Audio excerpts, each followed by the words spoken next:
안녕하십니까. 저는 KB국민은행의 부동산 수석 전문의로 있는 박원갑입니다. 해마다 한 연말이 되면은 이 다사다난이라는 얘기를 많이 하죠. 근데 부동산 시장에서도 그대로 이제 적용할 수 있을 것 같아요. 대책도 많이 나왔고, 만나는 사람마다 부동산이 대화의 이제 주요 이슈였고, SNS 보면은 부동산으로 거의 도배했다고 해도 과언이 아닌데요. 올해 부동산 시장의 3대 키워드로 좀 정리를 해볼까 합니다. 첫째, 부동산 블루라고 말씀을 드리고 싶은데, 코로나 블루 얘기는 여러분 많이 들으셨죠? 부동산 역시 집이 많은 사람들은 세금이 무겁고, 또 1주택자들은 더 좋은 집으로 이제 옮기고 싶은데 그렇게 하지 못해서, 무주택자는 전셋값이나 매매값이 너무 많이 오르니까 무척 힘든 한 해를 보내고 있다, 이렇게 말씀을 드릴 수가 있겠습니다. 올해 주택시장은 예년과 다른 게 있습니다. 바로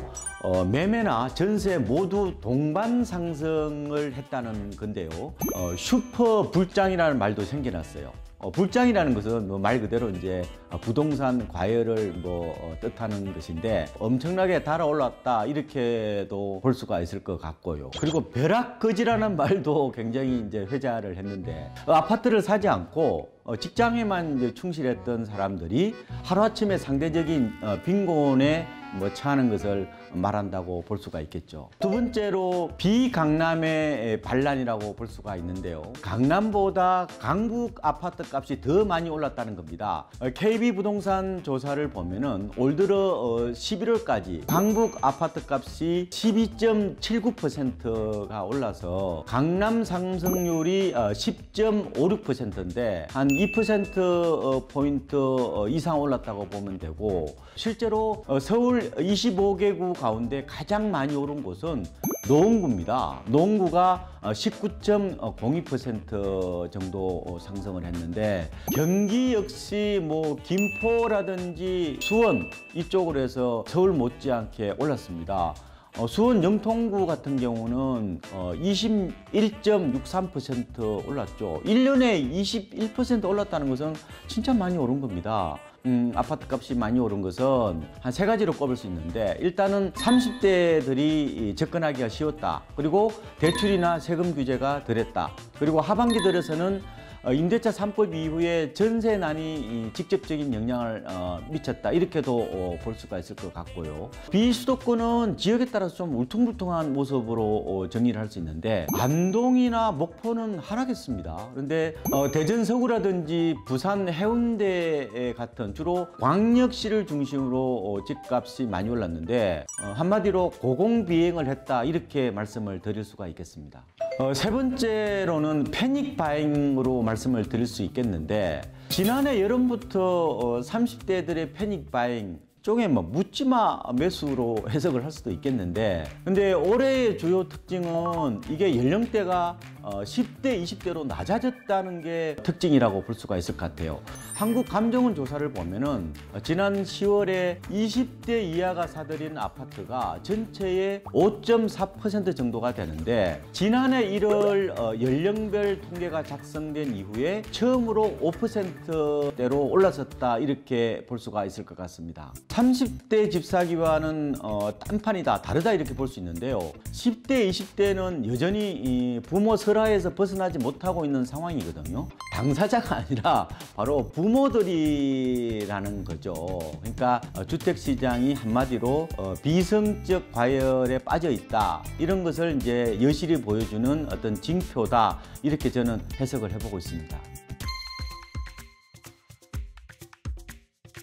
주요 연구기관들마다 약간 차이는 있습니다. 근데 대체적으로 전세 가격은 상승세를 보일 것이다, 이 점은 공통점이 있고요. 건설산업연구원에서는 내년 전국 주택 전세 가격이 5% 오를 것으로 예상을 하고 있는데, 다만 이제 매매 가격은 약세를 띌 것으로 예상을 하고 있어요. 전국 기준으로 보면은 0.5% 하락할 것이다. 수도권은 0.7% 하락, 그리고 지방은 0.3% 정도 내릴 것이다, 이렇게 예상을 하고 있는데, 대한건설정책연구원이라는 곳이 있는데 뭐 전셋값은 내년에 전국적으로 4% 오를 것으로 예상을 해서 건산년하고 비슷한 측면이 있어요. 근데 매매는 그렇지 않게 보고 있거든요. 하락이 아니라 상승 쪽으로 점치고 있는데 전국적으로 2%, 수도권은 1.5%, 서울은 1% 각각 오른다고 봤는데 이걸 정리를 해보면은 올해는 한마디로 불장이었죠. 근데 내년 매매 시장은 상승세가 좀 둔화될 거다. 개인 입장에서 보면요, 뭐 하락하기보다는 소폭 상승 가능성이 있지 않을까. 근데 주식 시장에도 그렇게 보는 경우가 있더라고요. 상고하저로 보고 있는데, 그러니까 상반기에 좀 오르고 하반기에는 이제 보합세나 뭐 이런 쪽으로 보고 있는데, 저도 오히려 상반기에 이런 이제 추세가 좀 더 이어지는 양상이 되지 않을까 조심스럽게 예상을 해보고 있습니다. 지금 집을 사는 핵심 이유가 무엇인가를 파악해 보면 답이 나온다 말씀을 드리는데, 이사는 가야 되는데 전세 매물은 없어요. 전세 가격은 껑충 뛰었어. 그러니까 차라리 그냥 집을 사겠다 이런 판단을 하는 젊은 층들이 주위에 많더라고요. 지금 주택시장 구조를 보면요, 매매와 전세가 사실상 강한 동조화 현상을 우리가 볼 수 있는데, 저는 전세가 흔들리면 매매도 흔들릴 수밖에 없다 이렇게 말씀을 드리는데, 특히 전세가 비율이 높은 비강남 지역, 강북이나 수도권 지방일수록 전세 시장 흐름이 굉장히 중요한 키포인트다. 지금 정부 일각에서는 내년 상반기에 전세 시장이 안정될 것이다 이렇게 예상을 하는 경우도 있거든요. 왜냐면은 이번에 비상대책으로 2년간 뭐 11만 4천 가구를 급히 이제 공급하는 효과를 일부 보지 않을까 예상을 하고 있는데요. 만약에 전세 가격이 안정이 되면은 매매도 진정될 가능성이 있다 이렇게 보고요. 그렇지 않으면 매매도 동반 불안이 불가피할 수밖에 없다.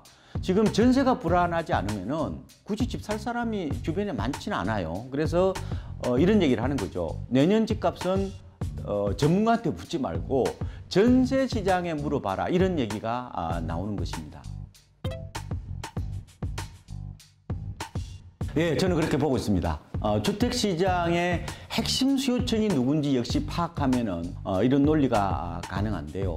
지금 초고가 주택을 보유한 연령대가 주로 뭐 베이비 부모나 일부 X세대 정도 아니겠어요. 근데 이분들은 집을 추가적으로 사기는 어렵죠. 규제지역에서 집을 한 채 더 사면은 취득세만 해도 8% 이상 되는 구조니까요. 결국은 지금 집을 사는 사람들은 30대 중심의 밀레니얼 세대로 볼 수가 있다. 이들이 핵심 세력으로 주택시장을 이끌어가고 있는데, 이 구조는 내년에도 저는 이어질 것으로 예상을 하고 있습니다. 그리고 시중에 이제 부동자금들이 워낙 많기 때문에 일부 이제 갭매우기 장세도 나타날 수가 있는데요. 지방 가운데 이제 장기 소외 지역 이런 쪽들이 어느 정도 다른 인기 지역과의 차이를 메우는 이런 양상들도 나타날 거로 보이는데, 저는 뭐 전체는 다 안 맞더라도 부분적으로는 좀 맞을 수가 있겠다 이렇게 예상을 해보고 있습니다.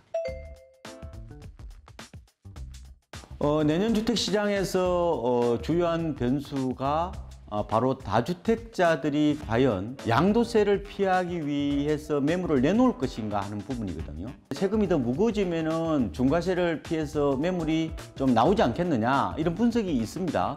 과거 사례를 감안해 봤을 때도 저는 매물은 일부 나올 수가 있다. 근데 지금 양도세 부담이 여전히 그 임계점에 도달한 상황이라고 봐요. 이미 뭐 정리를 통해서 집을 정리한 다주택자들도 많다. 이런 점을 감안해 보면은 매물은 나올 거다. 그렇지만 시장이 휘청거릴 정도로 많지는 않을 거다. 이렇게 예상을 해보고 있습니다.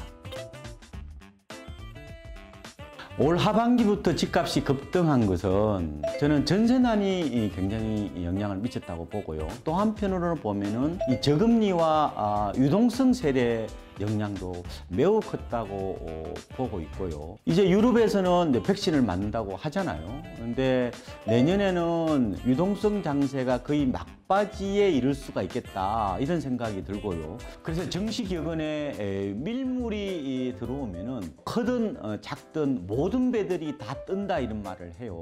말하자면 자산시장이 거의 과거 유례없는 대호황을 지금 맞고 있는데 이 유동성 영향이 강하다고 저는 보고 있거든요. 그런데 물이 빠지면은 배가 움직일 수가 없는 거잖아요. 그래서 유동성 장세가 과연 마무리된 뒤에 어떻게 될 것이냐, 이것은 저는 그러면 소비자는 어떻게 하라는 얘기냐, 저는 세 가지적인 측면에서 말씀을 드리고 싶은데, 첫 번째, 단기 급등 지역은 좀 조심하자. 특히 묻지마 추격 매수는 조심을 해야 된다. 시장은 미래는 아무도 장담을 할 수가 없는 거지 않습니까? 그러니까 언제든지 유동성 장세가 끝날 수가 있다, 저는 이렇게 보고 있거든요. 그래서 집값이 뭐 하락할 수도 있다 이렇게도 볼 수 있기 때문에, 내가 그러면 집을 사기 위해서는 하락에 따른 여러 가지 뭐 리스크랄까요? 이런 걸 감내할 수준이 되는 거냐, 이 점을 보셔야 되고, 그리고 마지막으로는 굳이 뭐 투자 개념보다는 실거주 목적, 내가 뭐 꼭 필요하다, 전세 때문에 집이 없는데, 전세를 구하려도 집이 없는데 어떻게 하겠느냐, 그러면은 집을 살 수밖에 없는 구조잖아요. 그러니까 제가 자주 말씀드리지만 투자보다 중요한 것은 필요거든요.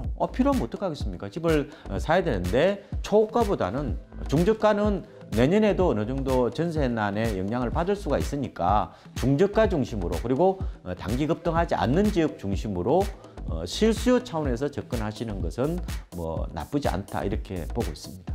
코로나19로 올해 참 힘든 한 해를 보내고 있습니다. 코로나는 저는 단순 전염병 차원을 넘어서 우리 삶의 어떤 변화를 낳는 모멘텀이 되지 않을까 예상을 하고 있고요.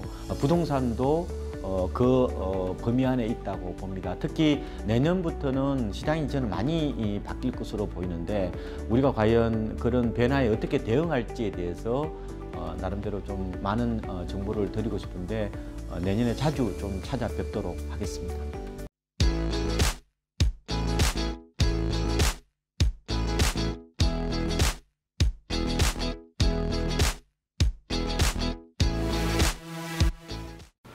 안녕하십니까. KB국민은행 김진영 수석전문위원입니다. 오늘은 그야말로 다사다난했던 2020년 금융시장을 세 가지 키워드로 간단히 정리해보고, 애타게 기다렸던 2021년 새해의 금융시장을 마찬가지로 세 가지 키워드로 전망해보도록 하겠습니다.